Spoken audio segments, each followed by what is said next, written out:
Thank you very much, Mr. Speaker. Mr. Speaker, today we table before this Honorable House the annual report of the Citizenship by Investment Program, CIP, for the period April 2023 to March 2024. According to legislation, this report should have been tabled by October 2024.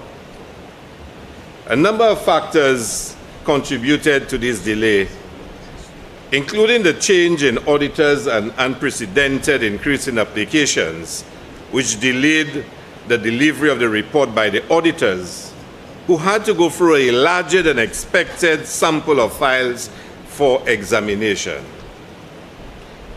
Of course, Mr. Speaker, we also noted the intense attacks and accusations on the program and other programs in the region, which also came under intense scrutiny. The next report, Mr. Speaker, is due by October 2025. And Mr. Speaker, every effort is presently being made to deliver this report on time. The period under review can be categorized as the most transformative and efficient year in the short history of the St. Lucia Citizenship by Investment Program. Due to enhanced training and capacity building, the unit more than doubled its processing rate, and as a result experienced an almost 300% increase in the annual surplus.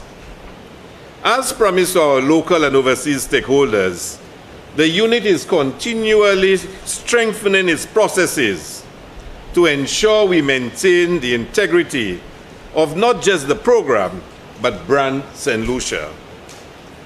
Mr. Speaker, I want this House to note that in September 2023, the unit became the first in the region to implement the applicant identity and verification interviews, along with financial screening by the Financial Intelligence Authority. These two additional layers of vetting never existed before we came into office, and further underpins St. Lucia's conformity to the best practices and confidence that every successful applicant is thoroughly screened and cleared by independent partners. So when you hear all the noise, Mr. Speaker, that St. Lucia is not doing proper due diligence, we not only have the most exhaustive due diligence process, but we have been able to add 2 layers to what we had previously.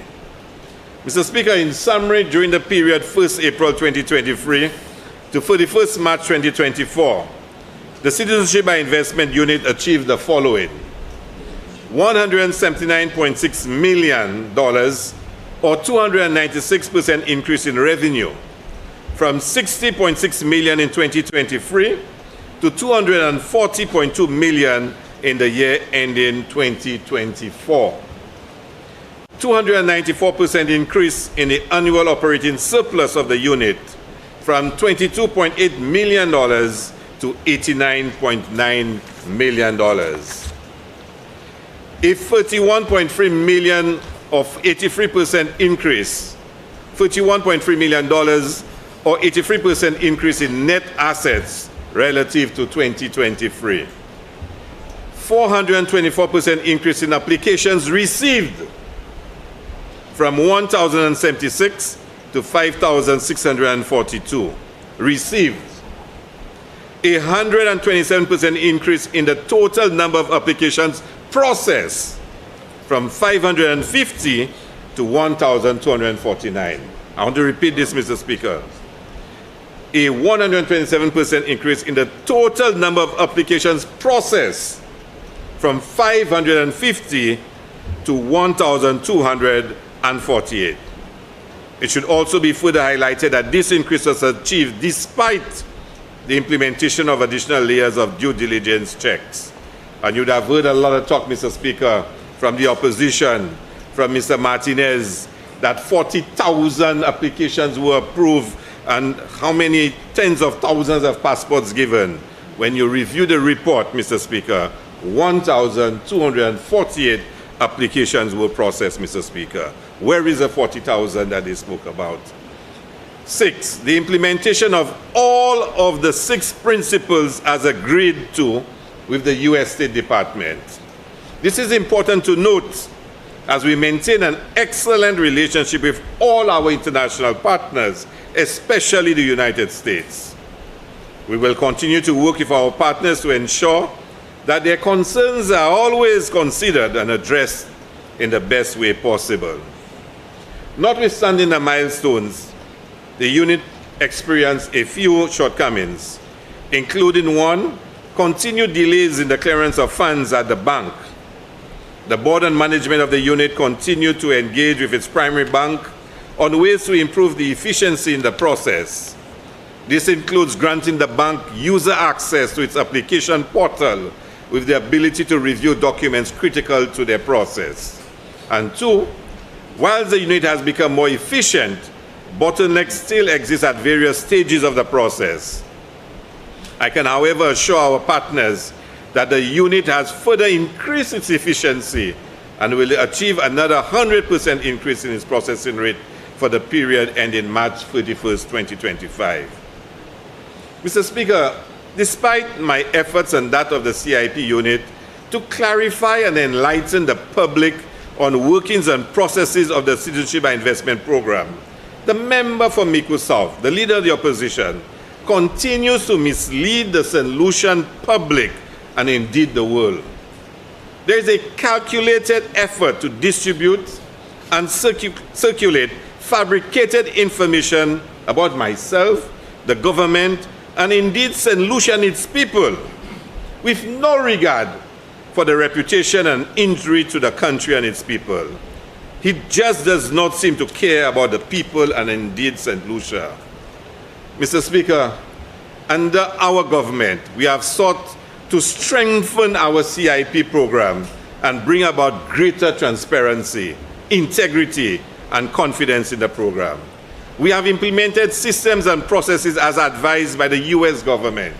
We have brought in the Financial Intelligence Authority to carry out further due diligence and have employed numerous other mechanisms to build redundancy in the program.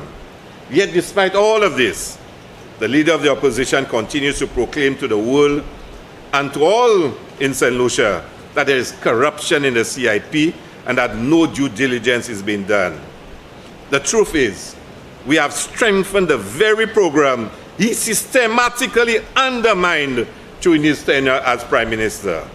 We must not forget who amended the legislation to reduce the investment levels, who removed the annual quota, who eliminated the net worth requirement for all applicants, who allowed escrow accounts to be located outside St. Lucia, and who introduced the payment of commissions. Every action to undermine the program was done by the honorable member. In contrast, we have taken deliberate steps to reinforce the program, and as I mentioned previously, we will be taking additional steps with some amendments to the legislation which will be presented to Parliament shortly. We must always remember the saying that says, evil thinks what evil does. Everything that the honorable member accuses others of doing is often a reflection of what he has done or contemplated doing himself. Mr. Speaker, there are times when I am genuinely concerned about the leader of the opposition's grasp on reality. One cannot be so blatantly dishonest about the processes and decisions that he created and signed off on. Take, for example, the repeated slogans by the leader of the opposition and the UWP. Where the money gone? He let thief over $1.5 billion. Galaxy, Galaxy, Galaxy. He demands that I table the Galaxy contract. Well, he was the Prime Minister. He has a copy of the Galaxy contract that he signed, so he can table it. And while he is at it, he should also table the escrow account, the escrow agreement that was signed with Galaxy. That's the document that tells where the money is. Mr. Speaker, you see, the leader of the opposition is fully aware of how the CIPs across the regions are structured. He knows that developers are allowed a number of shares, which are then purchased by applicants, which qualifies them for citizenship. The applicant pays to the developer for the share and pays to the government the associated fees. He knows because he signed an agreement with the developer and authorized the developer to use that money for construction and all associated services to market and payments of commissions as necessary. Moreover, he agreed in that agreement to have an escrow account established to receive those funds. But, Mr. Speaker, the Leader of the Opposition went even further and changed the law of St. Lucia so that the escrow account can be established overseas. Yes, he changed the law, Mr. Speaker. Now he's shouting from the rooftops, where the money gone? Where the money gone? Well, Mr. Speaker, the money went exactly where he contracted it to go. The money went exactly where he contracted it to go. He should table the escrow agreement that was signed when he was Prime Minister. What the Leader of the Opposition should now do is to explain to the people of St. Lucia the details of the escrow agreement which was signed when he was Prime Minister. Mr. Speaker, I know I am constrained by a pending legal matter, so I will stop here, but trust me, I will say more when this matter is resolved before the courts. Mr. Speaker, I have read and heard some of our people argue that it could never be the case that the investment or proceeds from the sale of shares was intended to go to the developer. Unlike the Leader of the Opposition, who seems to live and breathe in misleading the nation, I will state clearly that this is indeed how all real estate options for CIP, CBI programs work in the Caribbean, and indeed countries with citizenship programs. The process is for funds to go to the developer, who is to utilize those funds to carry out the development and take care of all associated costs. The idea is that the country would benefit from the government fees, benefit from job creation both during construction and operation of the hotels, have a physical asset that cannot be taken away from the country, and provide the most needed hotel rooms. Mr. Speaker, the government's obligation is to see to it that the development is being carried out as set out in the contract to bring about what was envisaged. And it is that escrow agreement and the contract that is important. Presently, Invest St. Lucia is charged with that responsibility and has been working assiduously to facilitate the development. Mr. Speaker, I must be honest in stating that we are not satisfied with the pace of construction and the persistent delays in completing the project. While we acknowledge that there have been significant increases in the construction costs and changes to the scope of the project, including the addition of more rooms and revised facilities at the request of the hotel operators, it has admittedly been a source of frustration. Nevertheless, we remain committed to working closely with the developer to bring the project to completion and ensure that it delivers the benefits intended for the people of St. Lucia. The CIP board has engaged a quantity surveyor who is assessing the development and will be on site to work closely with the developer to ensure the project is completed. Mr. Speaker, there is talk of a Chinese due diligence company being utilized by the CIP unit. A Chinese due diligence company.